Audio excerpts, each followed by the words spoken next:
Pittsburgh Steelers fans, what's going on? This is Jeff Hartman, editor of BehindTheSteelCurtain.com, with you for another episode of The Standard is the Standard. And if you checked us out normally for The Standard is the Standard, you would notice that I'm by myself. I'm by myself. Kind of lonely. The reason why there's no Lance Williams next to me on the screen, if you're watching live on YouTube, is that Lance has an internet outage in his area, and therefore he is unable to join the program. No, he didn't flake out on us or anything like that. He has a legitimate excuse, and that's why he is not with us. But I am going to need your help. Going to need your help for this.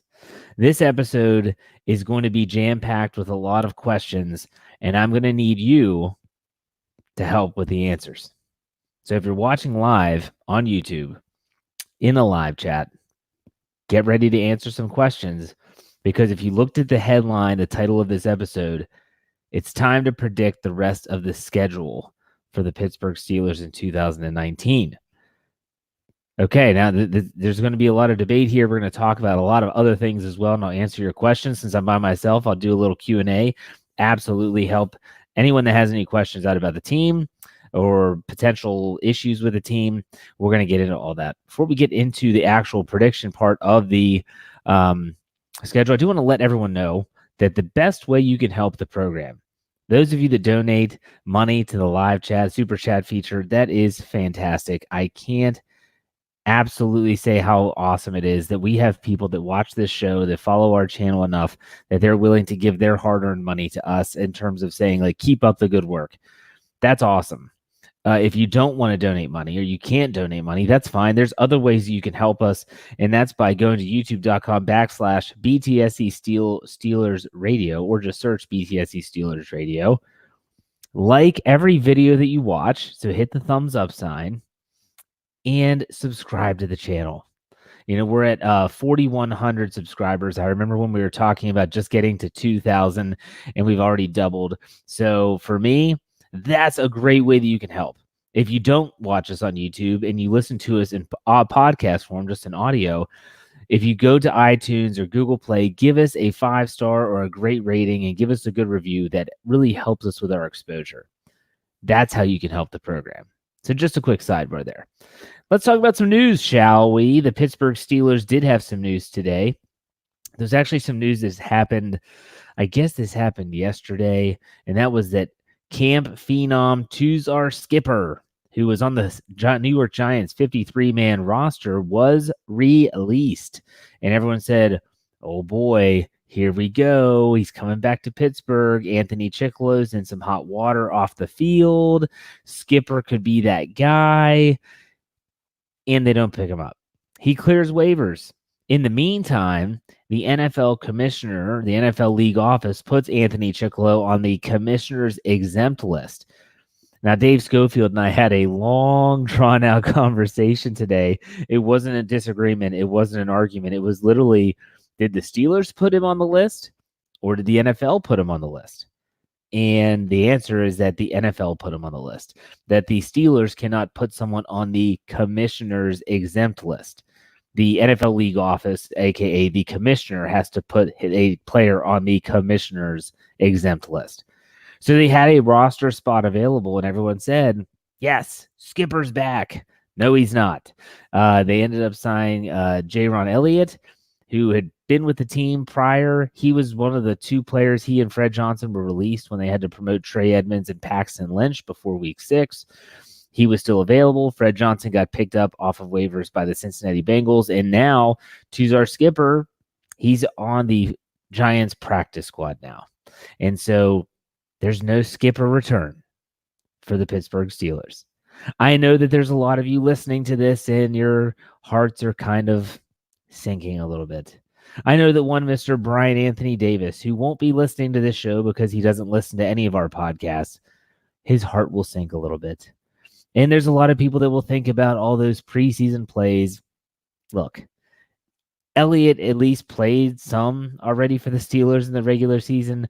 I think that he's just a guy that's been in the system. They trust him. He's a good player. He's a special teams guy. If it came down to either Skipper or Elliott, meaning they play a lot, the Steelers are going to be in trouble anyways. But really, what's happening here is that with Chicolo gone, Ola Adeniyi is then going to be the next man up. And then all of a sudden, you're going to have TJ Watt, being whether he's going to play this week or not because of his abdominal injury. There's a lot of questions here going on. But as Sean Toner, I'll bring this up here, says, it appears that the Steelers value Elliott more, clearly. Now, at the same time, they might not have wanted to put in a waiver claim for Skipper. Maybe they just didn't really feel the need to. It's fine. It is what it is to me. I think the bigger story is Chicolo. Here's a guy that they signed in the offseason with a new contract. I wouldn't say it was a ridiculously lucrative contract, but it was a backup outside linebacker special team role contract. And they hadn't dealt with off-field issues like this all season, and now all of a sudden in Nemakola Woodlands, he and his girlfriend get into a dispute. I'm not going to discuss what happened, what's good, what's bad, all the other stuff. All I know is that he was arrested early Sunday morning for, we'll just say, conduct detrimental to the Steelers, period. And so now all of a sudden he's going to get paid. When you're on the NFL commissioner's exempt list, you still get paid. You're allowed in the facility, but you're not allowed to practice or do anything like that. So the Steelers are basically just saying, hey, it's out of our hands. NFL's got him. They're going to investigate. The NFL will let us know if and when he is able to come back, period. So there you go. It's going to be interesting to see how that situation pans out. In the meantime, the Steelers continue to move on. They continue to prepare for the Miami Dolphins this upcoming week on Monday Night Football.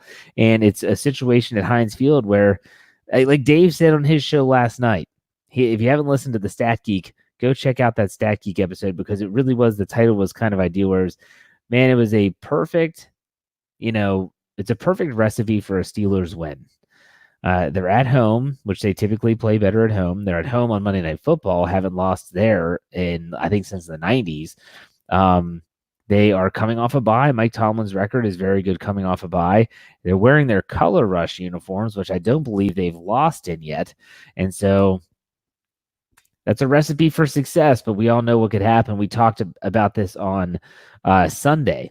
Lance and I were on for a little Steelers Q&A. We said, is this upcoming game a trap game? We talked about that in detail. I basically said that, to me, a 2-4 team doesn't have a trap game, because a 2-4 team is just that. It's a 2-4 team. So although I could see where people could see them possibly slipping up against the Dolphins, but I wouldn't label it as a trap game. We'll put it that way. So, all right. There you have the news that's been going on. There hasn't been much else. I mean, Mason Rudolph is back. A lot of other injured players are starting to make their way back. Guys like Steven Nelson. Not sure about Mike Hilton and his foot. That's going to be one to watch. But Joe Hayden, James Conner, they left the game, in the second half of that Chargers game, and they seem to be fine. TJ Watt, that's kind of an issue. He did not practice today from reports from players. He just ran on the sideline. This is where you get into that confident, arrogant mode where you almost say, hey, I think the Steelers could beat the Dolphins without TJ Watt. Steeler fans that pay attention know that they've gone into those situations before, and they have also not pulled off the win. We'll put it that way. So even Jalen Samuels has returned to some limited practice. I don't think there's probably no way he plays this week.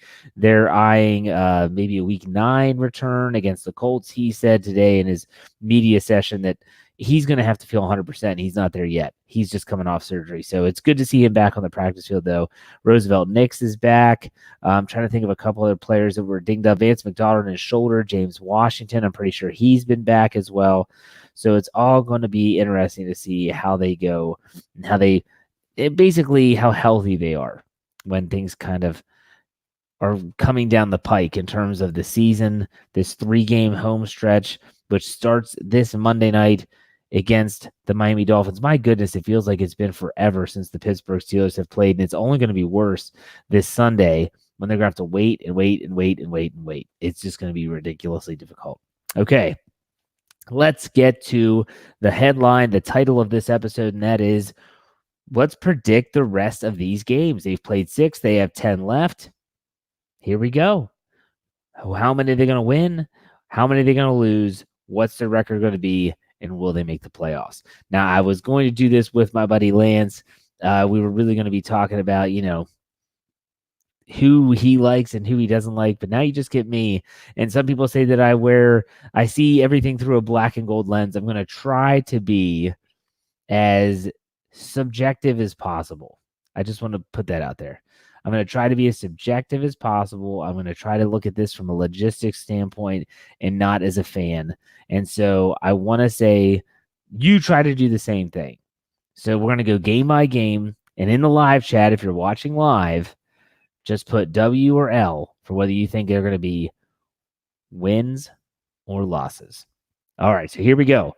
Monday night, Miami Dolphins at the Pittsburgh Steelers. I absolutely think this is a W. Absolutely. And Russ, he puts $1.99 in the tip jar and says, thanks, Jeff, for all you guys do. We appreciate you, Russ, and we appreciate everyone else. That's a very awesome thing that you're doing, giving us a little bit of cash in the tip jar. WWW. That's what I'm seeing. And that's not a web address. That's a lot of wins. Everyone's seeing the Steelers win coming off a bye, which would move their record. Oh, I'm sorry. Ken says there's a loss in there. Maybe he's seeing this as a trap game. Well, who knows? So most of us are seeing this game as a win. Therefore, the Steelers would move their record to 3-4. They're kind of coming out of the gutter. They're digging their way out of the hole that they've dug for themselves. But now come the tough games to pick. You have the Indianapolis Colts coming to the Pittsburgh Steelers in week 9. And so here we go. What are they doing now? How does this game go? To me, I don't know what it is about the Colts, but I always like the Steelers when they match up against them. Now, a lot of people, or a lot of these games, I should say, were when Ben Roethlisberger was at quarterback, and he always seemed to play well against the Indianapolis Colts. However, at home, I feel like this team, and it's going to be tough to indicate a lot of this stuff based on the fact that you still have a ridiculously young quarterback. Okay, but I like the Steelers to win this game and really surprise a lot of people. And I know there's a lot of people in the live chat right now that say that it's an L, and I'm not upset about that at all, because I think that they could definitely, this is a toss-up game, but I'm going to take the Steelers to win this one at home, and they get to 500. They're 4-4 so far with my predictions. And so it's going to be interesting to see how that plays out. We'll see what happens. Then after that, the last of these 3 games at home, the Los Angeles Rams come to the Pittsburgh Steelers for a 4:25 p.m. tilt in week 10. I think this is a game the Steelers lose, because I said this to Lance on Sunday when we were just looking at these 3 games.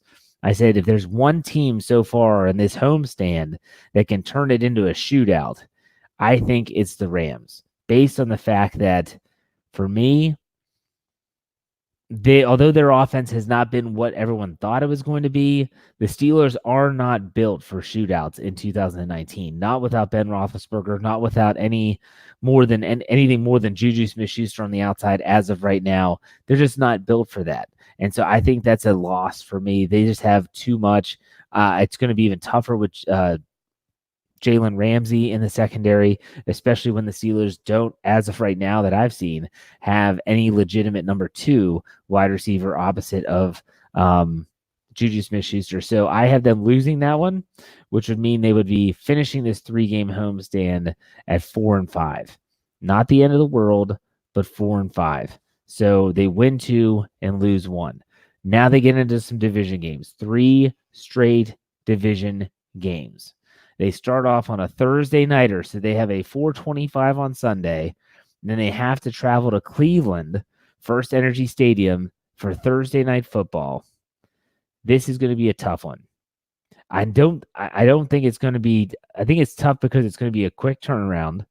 They're going to have 2 really tough games in terms of the Colts and the Rams, and then they have to go to Cleveland, and you know that place is going to be crazy. But I still think they win. I think this is a game that if they had been Roethlisberger, it'd be a win hands down. But I hope, and I say hope, that really the Mason Rudolph and the offense start to really mature together. And this would be kind of like their crescendo, so to speak. And so I think that they win this game. They continue to play decent in the division. It would move their division record to 2-1, and it would have my overall record at 5-5. So they're at 500. They're at 500, 5-5. And so then they come to week 12, 1:00 game on Sunday against the Bengals. I think they win that one as well. I think they sweep the series. I wouldn't be shocked if AJ Green isn't even a member of the Bengals by then. And so that would move them above 500 for the first time in 2019. Okay, so that would move them into 6-5 as they get ready to host the Browns again. This is crazy. They did this with Baltimore a couple years ago. It was Ravens, and they had another game in the Ravens again. And so for me, it was really interesting when I saw they're going to go Thursday night Browns, Bengals, Sunday Browns. And so the question now is, it's a 4:25 game, is can the Steelers sweep the Browns this year? I don't know. That's going to be tough. I originally thought they would split with Cleveland because I think Cleveland they're a streaky team and they're inconsistent, but they do have a lot of talent. I still think they're a dumpster fire waiting to happen. I think the Steelers might win that game as well, and now they're 7-5. 7-5, 12 games, 4 games left, and you're looking at this stretch and you're thinking, man, what could they do? Their next game in week 14 is a trip out to the desert to the Arizona Cardinals. On paper, this is a situation where you would think that the Steelers would be able to win this game easily. However, Kyler Murray and company have shown signs of life. They've won 3 straight games as of right now.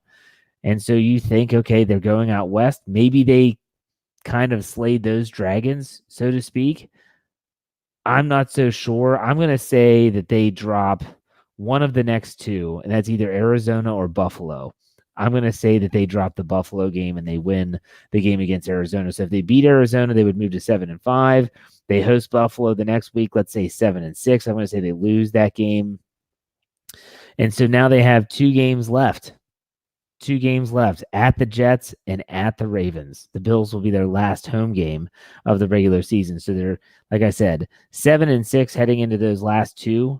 And so for me, I think they beat the Jets on the road. There's going to be a lot on the line there from an emotional standpoint, going up against Le'Veon Bell especially. Because even though the players understood why he sat out last year, that doesn't mean they agreed with it. And so I think they go up there and they win, and I think that would put them at excuse me. That would basically secure a winning record for the team. And then it would come down to week 17. And I don't think week 17 is going to come down to the division, though. I just think that the division's already going to be locked up by the Ravens. And I'm not sure how that game's going to play out. I think they finished 9-7. And I would be super happy with 9-7. I think they would be right there for a wild card. But when you're looking at the teams that could be vying for that same wild card, the team that they play in week 15 at home in their regular season home finale, the Buffalo Bills will probably be one of those teams right there, because they are 5-1 right now. They're second place in their division because the Patriots are 7-0, and you have all these other teams that are just kind of hanging around. The Steelers can get to 9-7. The question is, for those in the live chat, is it enough to make the postseason in one way or another? That's the question. So whether you agree or disagree with what I just said, at 9-7, do you think it is reasonable to think a 9-7, like Bo Chosen says it's wishful thinking? It's fine. You can think that. But is 9-7 good enough to get you into the postseason? Even if it's a wild card, just get you into the dance. That's something to keep an eye on. The AFC is extremely, extremely soft this year, in my opinion. It's super top heavy. Super top heavy. Okay, so now, thankfully, it looks like Lance Williams is back. It's kind of like when you used to hear Stone Cold Steve Austin's music and people, oh my gosh, it's Stone Cold. He's back. That's Lance. Ric Flair, the heel of Behind the Steel Curtain. So let me ask you, well, I'd like to hear I went through all the games. I'm not going to do that again. Thank you.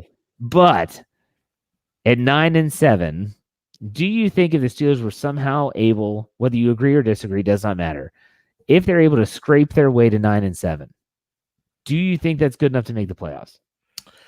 No, I don't. And the reason I don't think it is because the AFC East is complete trash. The Bills are 5-1, and I think the Bills won't drop any more games in the division. I think the Bills will get one of the wild cards, and I think Indianapolis or Houston will get the other wild card. It's going to be interesting to see those two teams in the AFC South. That is the Houston Texans and the Indianapolis Colts, and how they play out. They just had a game last week, which was a pretty good one to watch, where Indianapolis got the best of Houston. Let me give you the teams I think are going to make the playoffs. Let me give you my 6. Sure. I think the division winners will be, of course, the New England Patriots, that team up north. I think it's going to be the Baltimore Ravens. Because I think the way it's going now, if they split with the Steelers, even if they split with the Steelers and the Browns moving forward, I think by them getting out to 5-2, I think they'll probably hold on and win the division. I think the Indianapolis Colts will win the South. Kansas City will win the West. And I think the wild cards will be Buffalo and Houston. I think that's your 6 AFC playoff teams. And I think right now, those are probably the 6 best teams in the AFC. Well, if Buffalo is your 6th, I'm not sold on Buffalo. Well, I'm saying Buffalo simply because the division is really bad. No, I get it. But in terms of saying they're the 6 best teams, I'm very questionable on Buffalo right now. They're probably 6. And they're 6 because of the inconsistency of the quarterback. But the defense is solid. But they play in a terrible division. I mean, you're playing in a division where the bottom half of your division, I think, only has 1 win. So the Jets are 1-5 and the Dolphins are 0-6. I believe to be soon to be 0. So that's, you got the bottom half of your division is 1-11. So, if you can't beat up on the Sisters of the Poor and get to the playoffs with the bottom half, and plus they don't play a good schedule because they've been bad for the last few years anyway. So I think that's your 6 AFC playoff teams. So here's a couple games I wanted to get your thoughts on. I'm not going to go through everything, but I really want to get your thoughts on Cleveland. They play them twice in 3 weeks. Thursday Night Football, then they go to the Bengals, and then they host the Browns at Heinz Field starting week 11. So week 11, 12, and 13, they play the Browns 2 times in 3 weeks. It's tough for me to get a feel for the Browns because you see them beat the Ravens at M&T Bank Stadium, and then you see them absolutely lay eggs every other week. What are your thoughts on the Steelers in that stretch? Because there's 3 divisional games back to back. That's a key stretch for the Steelers. What are your thoughts there? Well, the Browns are a bad football team. That's my deduction when it comes to the Browns.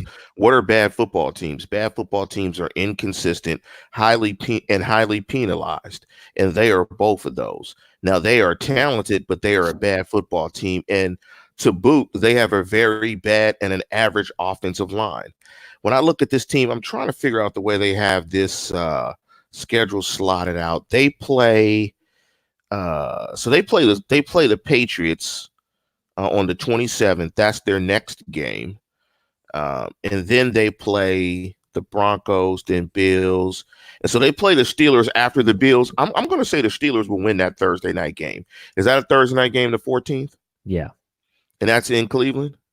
Yes. I think the Steelers will win that game. I think Buffalo beats the Browns up, and I think the Browns will be a beat-up team on a short week playing the Steelers in that game. But the Browns are so inconsistent and so bad up front. I think the Steelers have the advantage in both of those matchups, to be quite honest. I don't think they can block the Steelers front.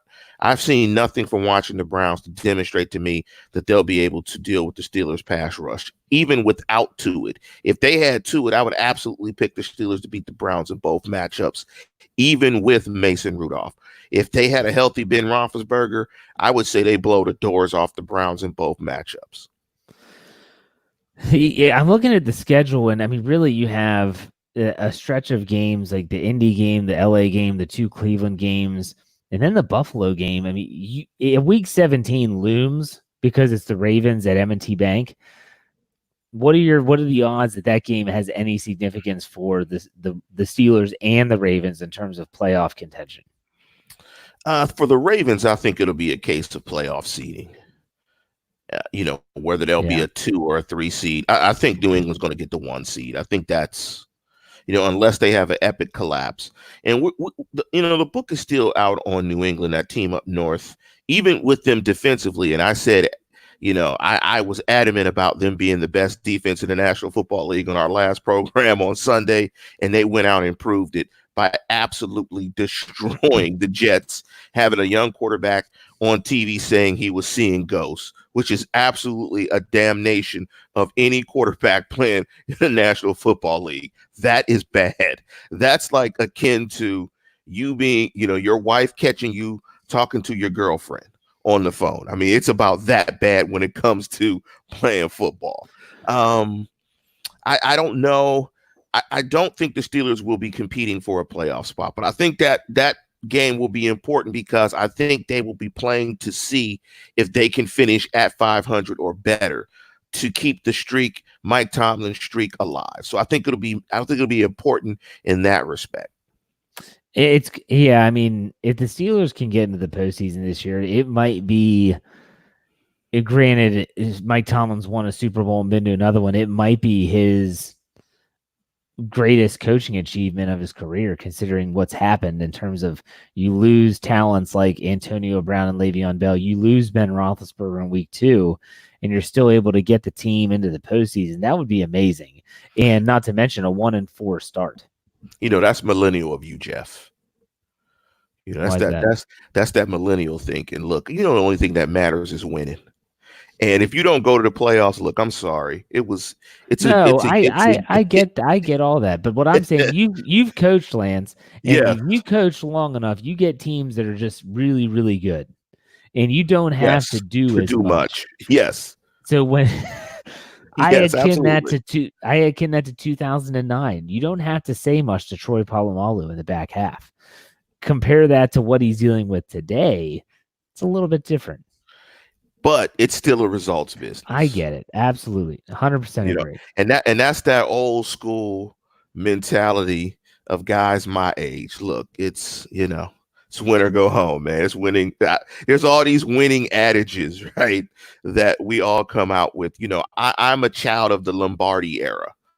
I played for Lombardi style coaches. I played for guys that said, just win, baby, win or go home. There's no second place, all that stuff. And that's been firmly rooted and ingrained in me. And it would be a solid job. It would not be his best job or good job. His best job was obviously the one that resulted in a championship. Yeah. But from a coaching standpoint, you know what I'm saying. Yeah, I know. You keep tugging me. You're not going to pull me in. You're not going to pull me in. I want to take a quick aside here and mention to anyone that might have just joined the show that the best way for you to help the show out is to give this a thumbs up, to subscribe to our channel if you haven't yet, because we're trying to boost our subscriber numbers. We're over 4,000. We're actually over 4,100, and we want to get that up, and we want to help. We want your help by subscribing. If you're someone that watches the channel a lot, subscribe. Give us our videos a thumbs up. It does help a lot. Trust me. Let me put some numbers to what Jeff said, because what Jeff said is very important. Let's get us to 5,000, at least 5,000 by the end of the year. I know you guys can do that, but I'm thinking 6,000 in my head. But I know you guys can get us to 5,000 by the end of the year. Absolutely. Steelers need to start winning some. But yeah, I think we could actually get to 5,000 by the end of the season. Yeah, that's only 900. Y'all can make it happen. Tell a friend. Tell a friend. Absolutely. Tune in, tell a friend, and subscribe. That's why I say it after every particular program. I mean it. So let's get that word out.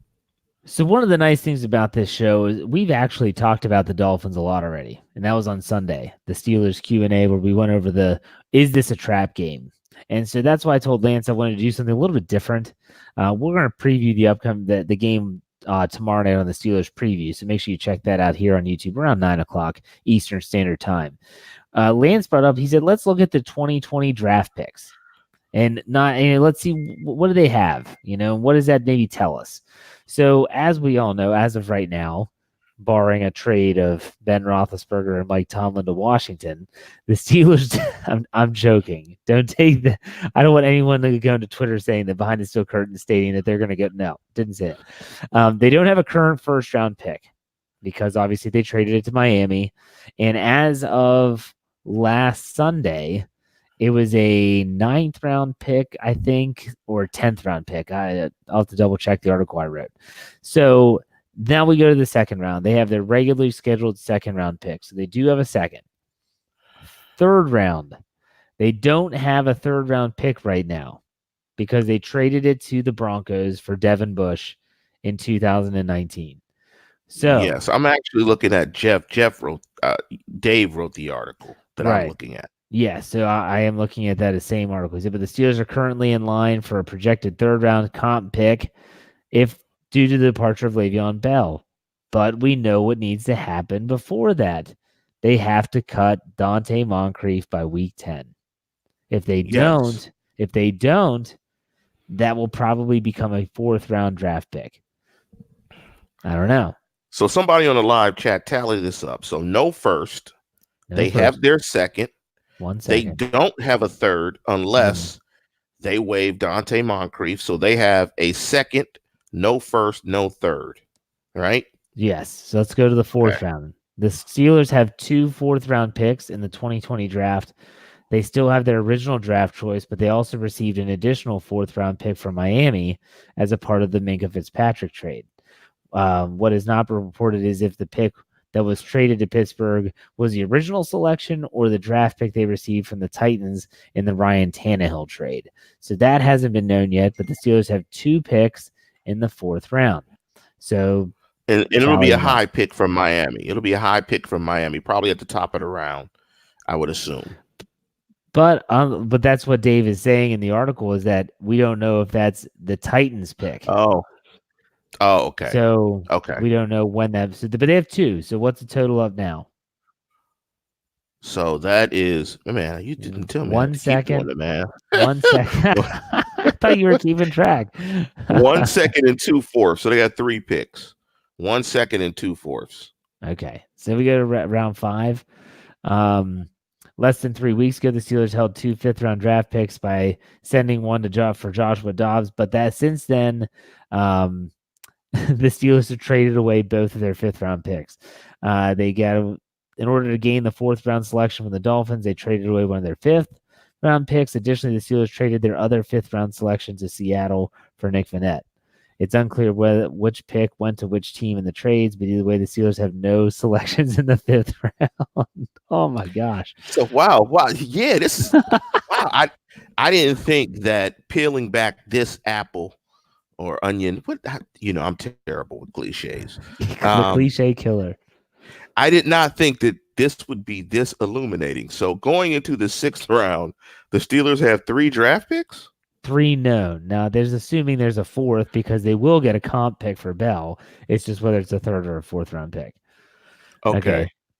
So round 6 and 7, the Steelers currently possess both of their selections in the 6th and 7th rounds of the 2020 draft. So they haven't traded away the 6th or the 7th round picks yet. Okay, so 1/6, 1/7, 2 more picks. Yep, and a potential. So they got 5. So they got 5 picks. So they have a potential 3rd or 4th from Mr. Butt Naked and Rob. Yeah. All right. Here's the thing. With that being said, Dante Moncrief, he's got, or if we've labeled him Dante Moncrief, is going to get waived. They have to attain more draft assets. He's going to get waived. Acquiring if Le'Veon Bell, and it's going to be hard for Le'Veon Bell, the contract is going to help them in terms of determining the compensation value for that comp pick in terms of what the Steelers get, but his production is not. He is not going to produce like a top tier free agent because the Jets are trash and he's getting hammered in a run game. So he's not going to go out there and have 1,500 yards and 15 touchdowns and get 2,200 yards from scrimmage. Like, he's not going to do that. Had he done that with his contract, he would be a 3rd round selection guaranteed. But he's not going to have the production numbers. So it's going to be interesting. I would think it's going to be a 4th. Well, Dave is saying now that it's a 3rd or nothing. That I guess I had gotten some bad information that it would turn into a 4th based on the fact, but he's saying due to his calculations and his understanding of the equation that it's a third round pick or it's nothing. In that case, it's a no brainer. Yeah, you got to cut Moncrief. I mean, you have to cut him. So that's when you yeah, say you say thanks for the jokes, and we'll see you later. Yeah, you know there's a saying that my friend has that I'm of course forgetting. It's about the gumball head or something. And I forget what it is. Yeah, kick rocks, buddy. He has to go. I mean, because right now you're sitting with 5 picks. You have to get into the third round. This is very interesting for them. This is not typical for them. I can only remember one draft where they had this few amount of selections, and I think that was the draft with Troy Polamalu and Ike Taylor and Ivan Taylor. I think they only had maybe 5 draft picks. I know Dave could look it up, but I think they had 5 draft picks in that class as well. But this is weird for them. No first round picks. Obviously, they haven't done that for probably since I've been alive, which is close to 50 years. Only 1 second round pick. If you could get a couple of thirds, it could possibly mitigate that. Somehow, if you could have 1 second and 2 thirds and that fourth, maybe that helps. But yeah, this is uncharted waters for the Steelers. But I think we've started to see some of the fruits with Minka, and we've seen that defense is starting to round out into a defense that can be dominant. I mean, if you guys want to check out I said it about the Steelers defense being close to being dominant. Yeah, sort of. Check that show out. That's the last show from last week. There are signs that it is turning in that direction, but from a draft perspective, for all you draft nicks out there, you're not going to enjoy just having 5 picks. It's going to really hurt the site, too, when you have a first-round pick and all those mock drafts come out, and it's like, and the Steelers don't have a pick. There you go. So let me ask you this. Talking about Moncrief got me thinking. It's a name that typically gets brought up. What would it take for you to go out and try to get someone like Dez Bryant? Nothing. I would never try to get Dez Bryant. Okay. What if Josh Gordon's healthy? That's a name that's going through a lot of because he's technically he was released. He's on IR. He's on IR though. But if the Patriots reach an injury settlement with him, he would be able to return this year to a team. So my question is, though, in terms of player, it could be anybody. Would you go and kick the tires of somebody like that if it meant just giving him a chance? What was that saying back in the day? That drug campaign, drugs are a terrible waste or something. What was that campaign? Of course, I'm messing that up again. What was that? What was that campaign? Whatever. I mean, the brain is a terrible thing to waste. The brain is a terrible thing to waste. But I guess I mixed that with drugs and brain. Anyway, my original you said drugs are a terrible thing to waste.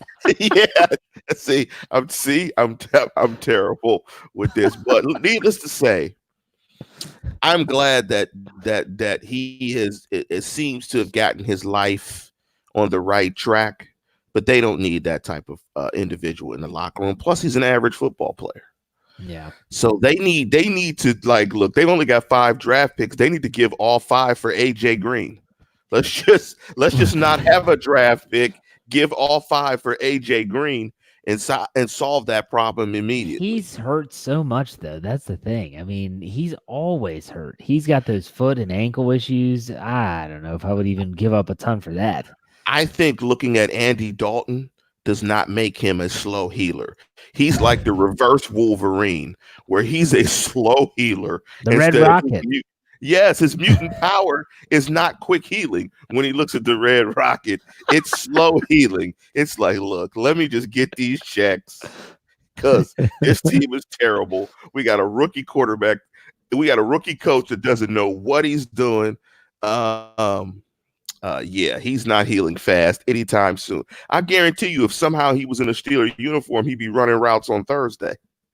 Maybe he'd heal up real quick, just like Jalen Ramsey did. All of a sudden, Jalen Ramsey's back injury was gone. He was starting. I want to know if he actually did, if his girlfriend had the baby, because remember she was gone for paternity leave.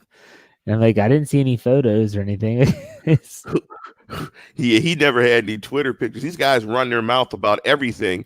It would be very interesting. They'd be silent about his wife or girlfriend having a baby. No, that dude was. There was a wink, wink, nah, dude. We're gonna move you, and we don't want you to get hurt. To minimize what we can get for you in the open market. Let's just all agree to let you keep getting paid. We're gonna move you. Just say you have an injury. But let me go back to that draft that I was talking about. In that draft with Troy Polamalu, they did draft. I'm surprised I remembered this. They did draft 5 guys: Troy, Alonzo Jackson, Yes, Ike Taylor, Brian St. Pierre. Who we all love him from Boston College. Yes, he was. And JT Wall, running back in the 7th round. They had a 1st round pick, a 2nd round pick, a 4th rounder, a 5th, and a 7th round pick. Now, that just goes to show you, just because you have a lot of picks, it still means you've got to pick the right guys. You know, in that draft, they got Troy Polamalu and Ike Taylor, 2 stalwarts that played in their secondary for years. They were drafted in 2003. One retired in 20. They both retired in 2014. So it's not, it ain't where you're from, it's where you're at. Like Rakim said, it's not how many picks you have, it's who you select. Absolutely. And it's going to be different because this year they had, I want to say 9 draft picks, I think, in 2019. And shockingly, they all made the team except for 2. And that was Sutton Smith and Derwin Gray, the 7th round lineman from Maryland. So it'll be interesting. And Dave brings up too that they did have more picks going into that, but they traded up to get Troy Polamalu. So good move. Just like when they traded up to get Devin Bush. Good move. You are the man. You are the man, Dave. Excuse me, Jeff. You are the man. You had the correct number of draft picks, and you knew the guys that did not make the team. That's stellar work there. Sutton Smith was the camp darling. Oh, yeah. And Derwin Gray was a tackle that they took from Maryland that had absolutely no chance to make the roster. Well, in Sutton Smith's case, you can't make the club from the tub because he was hurt all of training camp. Yep. That's unfortunate for those guys like that. These guys have aspirations and dreams, and then their body goes out at the wrong time. Hopefully he can get healthy. It is what it is. Yeah. Hey, do you have your spreadsheet up of all the stats for the season by chance? I can bring that up while you I'm curious about the Steelers offense, and I want to get your thoughts on a couple things in terms of essentially really looking at points per game, where they are now and where we think they need to be for them to really resurrect this season. So do you have those numbers? No. Okay. Now, what does resurrect? What does resurrect mean for this season? I'm talking. They have a win aspirations, 500 or better. 500 or better. So they're 8-8 or better. Let me go to points. I'm pretty sure they're averaging less than 20. Because they're averaging less than 20. Because for me, I look at this and say, oh, they're not. If they can get to 8-8. They're going to be at least in the discussion in the final 4 games for a playoff spot. That's just, in my opinion, that's just the way the AFC is this year. It's so top heavy. It's ridiculous. So I think I got my numbers right. I don't want to check the scores with you. Nobody wants to hear that. But I think right now, and somebody on a live chat can check, I think the Steelers are averaging 20.5 points per game, and they are giving up 21.8 points per game. So they are a minus 1.3 in terms of scoring differential. That will absolutely have to improve. For them to get to 8-8 or even to think compete for a playoff spot, they'll have to be at least a +3 in point differential. They'll have to at least beat teams on average by 3 points, in my opinion. Okay, so you said they're 20.5 points per game right now? Yes, and they're giving up 21.8. Okay. And that's with that 20.5. That's a lot better than I thought it was, because you got to people forget they only scored 3 points in week 1. So, yeah, that's the problems. They scored the 3 points. They've been over 20 in every game except for that one game. So they scored 26 against the Seahawks, 20 against the Niners, 27 against the Bengals, 23 against the Ravens, and 24 against the Chargers. If you take out that Patriot game, and I can do that. I can do that really quickly here. Well, why you do that? Think to yourself, like, what's the watermark that you want the offense to get to? I know you're talking about point differential, and that does matter. I'm not degrading that at all. That's 24 points a game. If you take away the 3, okay. If you take away the 3, if you just average the other games, you take out the Patriot game, that's 24 points a game. Okay. So my question is, like, what's the watermark for you to say that this offense has kind of turned the corner? Not that they're going to be some powerhouse, not that they're going to be some of the elite offenses in the league, but in terms of the watermark for where you're saying this offense can get the job done. I think it's where it is. I think it's 24 points a game. I think it's what they've done over the last 5 games. I think it's on the defensive side of football. The defense has to continue to give up less points, because to put it on the offense to score much more than 24 points per game with a very inexperienced quarterback, I think is tough. This defense is going to have to start getting that 21.8 points per game down. I mean, they've given up 33, 28, 24, 26, and 17. I mean, they've given up over 24 points or over 4 times this year. They're going to have to get that down, where it's going to have to be like 17, 18, maybe 21, 20, 17. Yeah, they're going to have to start getting the points per game down in the teens, not in the 20s, if they want to win some games. So I'm looking forward at this Dolphins game. I mean, they need to keep that Dolphins offense down to less than 13 points.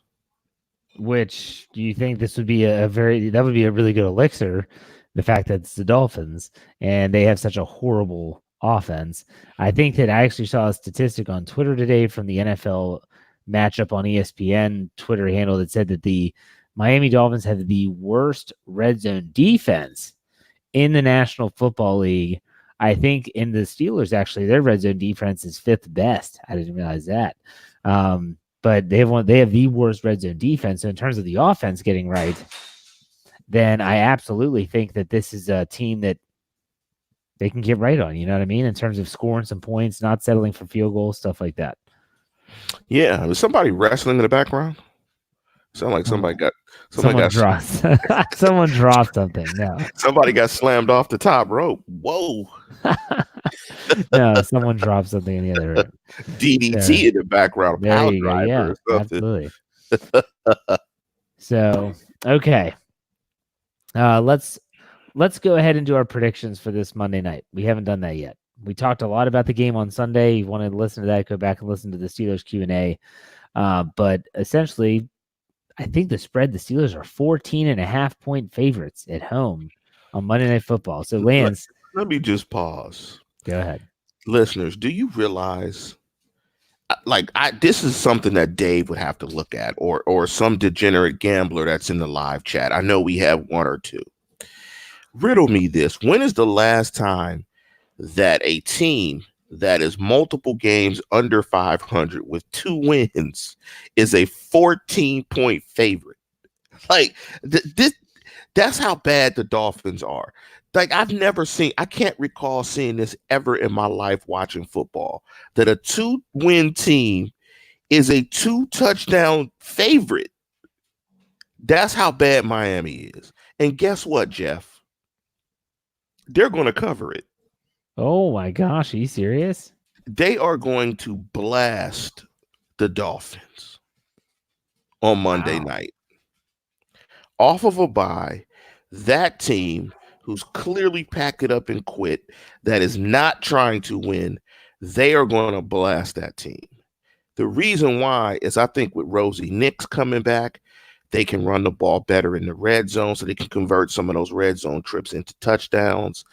I just think with the rest, them coming back, this is a get-right game to really get everything on track. And I think this is the perfect opportunity for them to turn Mason Rudolph loose.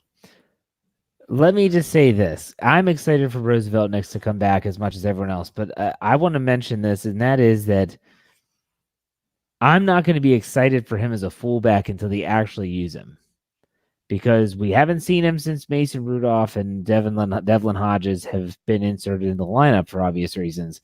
But when Ben Roethlisberger was there, they did not use him at all. Only in specific situations, typically goal line, did you see 45 go on the field as a fullback. Maybe that'll change because Roethlisberger's not there. And if they start to use him more, I will be all about it. But does that make sense? Because they just don't use a fullback that much. They run it out of the shotgun all the time. Yeah, it'll. I think you're absolutely right. I think you hit the nail on the head there. If they look like they did in San Diego, really run heavy, I think you'll see a lot of them. Yeah. You know, but I think it's more so of a red zone thing. I think when they need to run the ball in the red zone, I think that's where I think he can pay off.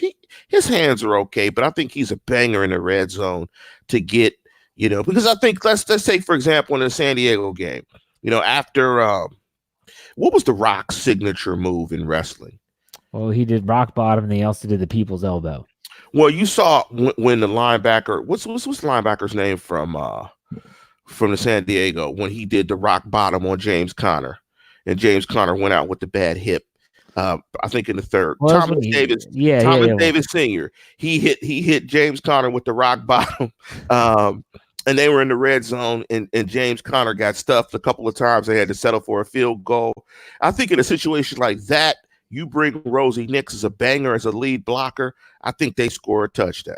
And it's the little things like that where you can get the extra 3 points where that game isn't as close as it turned out being.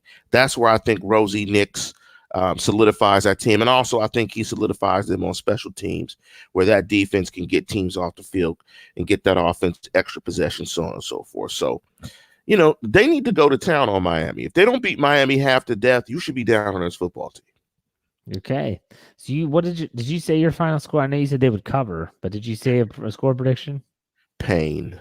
No, come on, Clubber Lang. What's your prediction? I'm thinking 28-10. 28-10. Okay. Or maybe 28-6, 28-10, 28-6. Okay, that's fine. I think this is a game. I predicted on Sunday that Mason Rudolph would go for over 300. I still think that'll happen. I think the defense is going to really buckle down. Ryan Fitzpatrick does not scare me. They've seen him a lot over the course of his career, whether it was with the Jets, with the Bills, with the Bengals, Tampa Bay last year. So for me, I'm going to say that the Steelers win. I'll say that they cover as well, but I don't think it's going to be like a blowout cover. I think that they'll win in terms of the overall spread. I think the Steelers win. I think they put up over 30. I'm going to go with 33 to 33-13. So I think they win by 20. I think that it's 33-13. Here's the thing. How many turnovers do you think the Steelers will get on defense? Because that's where it could get ugly. Right. Like if they can get sacks, if the trends continue, they get sacks, Dolphins give them up. They are now ball hawking on the back end. That's where it could get ugly. Where Fitzpatrick puts the ball into some dangerous places because he's under duress, under pressure. That's where this game could really get ugly. Because I think the offense will move the ball. But I think if it gets ugly to the point where we're predicting, it's because of turnovers. I think they come out of this game with at least 3 turnovers and 4 sacks. I was going to say 2, but I was going to say 6 sacks. I think they're going to get to the quarterback, but I don't think Fitzpatrick's going to try to force his hand. I think he's a smart enough guy that he sometimes just realizes that it's just take the sack, live to play another day, take the sack and have another shot at it. So I'll say 2 turnovers, one of them being a forced fumble, and then we'll have the Steelers will have 6 sacks of the quarterback on Ryan Fitzpatrick. So there you have it, folks. Take it to the bank. Take the Steelers, giving the points at home, Monday Night Football, wearing the color rush, Lance. Don't forget they're wearing the color rush. I gave away my color rush jersey. That was a brown jersey. That's right. Yeah, Mr. Buttnick and Rob. I cannot have No, that no, no. grace. That's Mr. Third and Fifth. No, that's right, Mr. Third and Fifth. I could not have that grace my body. I had to give that away. Interestingly enough, I gave it to a Raider fan when he was a Raider, and he was going to do some design with it. But now he's not a Raider. So I asked the Raider fan, what did he do with the jersey? And the Raider fan gave it to Goodwill. Well, there you go. Good for Goodwill, I guess. Yes. If someone wants that. For me, I'm probably not going to wear a jersey. I'm a superstitious guy. I'm going to wear what I wore last time, my believer shirt, and we're going to ride that thing till it dies. So that's what you do when you're superstitious. So there you go. He'll be throwing salt over his shoulders too on the show. Isn't that a superstition? Yeah. If you spill the salt, you throw. That's like the scene in Dumb and Dumber where they're on the trip and Harry knocks over the salt. And he says, Harry, you idiot. We're going across country. It's bad luck. Throw salt over your shoulder. And he takes the salt shaker and throws it over his shoulder and hits. See, Jeff, I was listening to our last show last week when we were talking about movies. And I don't want to bash your movie choices, but there's a theme here. I don't like to think, okay? I like movies that are simple, that make me laugh, that I enjoy watching. Like that, like Bull Durham, which I know that's what you're referring to when I was talking about Nuke Lelouch, is I just like those type of movies. I'm not a big overthinker guy, you know? I bet you saw The Mask, huh?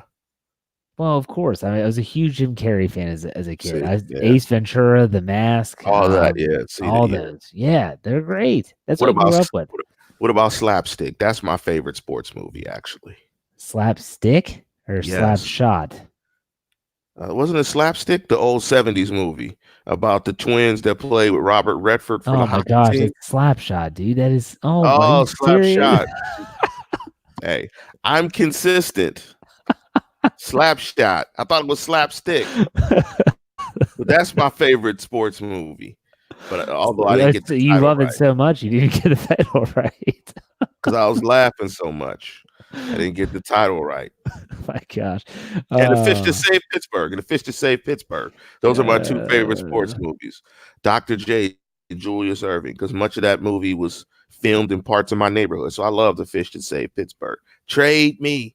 Oh, anyway. I mean, I can. There are certain movies that I can talk. I know the words to. I can recite lines to them. Like Major League is one of those. You know, I grew up. We would watch the same movies just over and over again. We'd have them on VHS. My brother and I would watch them, and so there you go. Yeah, are you excited for the Star Wars movie to come out on Christmas? I was going to ask Absolutely. Dave. No doubt, absolutely. I went to see the movie in 1977 in the movie theaters. So absolutely, that's me. That's my age group. I mean, yes, I'm dating myself. I went to see Star Wars in 1977 in the movie theater. Yes, I did, which was quite a few years before Jeff graced the planet. Before I even graced this earth. It's been better ever since. Dave Schofield says, "Did you get your tickets for Star Wars yesterday?" Look at him. Look at him in that goofy helmet. Oh my god! No. My theater by my house, it won't be packed like that. I can go day of. I think we're all gonna go Christmas. Go watch some good old intergalactic space violence. Oh my gosh! I could think of a million things better to do with my time and money. Anyways, is watch Dumb and Dumber again. Yes. So you're saying there's a chance. All right. So Snowman, he puts $2 in the tip jar and he says, will Randy, meaning Fietner, the offensive coordinator, will he let Mason Rudolph throw deep against Miami? I think he will. I think they feel as if Miami, it depends on the game, how the flow of the game is going. But I think they look at Miami and feel like this is a game where they can get him right, get him some confidence, and get him really trying to challenge a depleted Miami secondary. However, it's not as if the Steelers wide receiving core is world beating, but I think even against Miami, they have Xavier Howard, who's a solid player. But I think again, Miami is just bad. If you're not going to throw deep and do everything that you want to do against Miami, you just aren't going to do it. I agree with you. If you're not going to throw deep against the Dolphins, I'm not sure who you're going to. I have to say that some of these live chat comments right now are hysterical. Let's see if I can. People are saying how like what Jeff watches depends on if his kids are Nick or Disney kids, which by the way, my kids are Disney kids. Oh, and They're I'm going to Disney. subscribe to the new Disney service, the new Disney streaming service What is that? that's coming out. I can't remember the name, but they have a great new series, and I know Dave knows about, called The Mandalorians. So that's probably why I want to. Yeah. Jeff People saying that I've watched Nick at Night. Nick at Night used to be awesome, by the way, and I did watch that a lot as a kid. And then I love what the Joker said. Lance is busy. He'll be in the strip club. No. That's the younger Lance Williams. I don't give my hard-earned money to those any longer. But there was a time that I did, and I am not. Hey, it is what it is. I lived in Atlanta for a time, and if you lived in Atlanta during the 90s, you would have been doing the same thing. Lemon pepper wings, brother, at lunchtime. Oh, you were a lunchtime. You were a lunchtime crew. Lunchtime lemon pepper wings. I have often wondered who are the people that go to strip clubs at lunch, and now I'm talking to one. This is fantastic. The thing. I have so many questions. You didn't necessarily go for them. I mean, actually, in Atlanta, that's where you got the best lemon peppers. Was in strip clubs. Okay. So if you wanted to get good lemon pepper wings, you had to hit strip spots. I mean, if you lived in Atlanta, you would understand. You would understand the culture of hot Atlanta in the 90s. I have so many questions off air for you as a the strip club goer in the middle of the day. I've always wondered who goes to these places. No, you actually just go to eat. Like, you don't really go for them. You go to eat and you just kind of leave, drop a tip, and you bounce. I mean, it was really for food. Like, it wasn't. I mean, you had seen all that before. I mean, it was middle of the day. You got a project, a meeting at like 1:30. Like, can't come back in the office with glitter. It's like, can't do that. Just go for the wings, man. Oh my gosh, we just went from Disney Junior to strip clubs in the middle of the day in the drop of the hat, folks. That's why this is the flagship. All right, that's why this is the flagship. Hopefully, we'll still be monetized. But I'll have to manually request a review to let us monetize this episode. It's like, Okay. All right. Well, I think we've kind of gone full circle here. I'm glad that you're able to join us there, Lance, and get your thoughts out on this week. So why don't you send us off the way you normally do? Before I send us off, big up to Rodney Lyles, Freak Nick. Yes, he understands. He understands what the 90s were about. He gets it. And with that, tune in, tell a friend, and subscribe. Yes. Like this video, subscribe to the channel. 5,000 is the goal by the end of the season. Thanks, Lance, for your time. We won't be back until Monday night after the Steelers play. And Lance will be back twice this weekend. For all those people that love to hate Lance, you're going to love this weekend. Yeah. Saturday and Sunday, nothing but Lance Williams on Behind the Steel Curtain Radio. I know. Oof. Yes. All right, Lance has to go watch Slapstick. I will talk to you all later. We'll see you Friday night for a Steelers Q&A. Have a good one.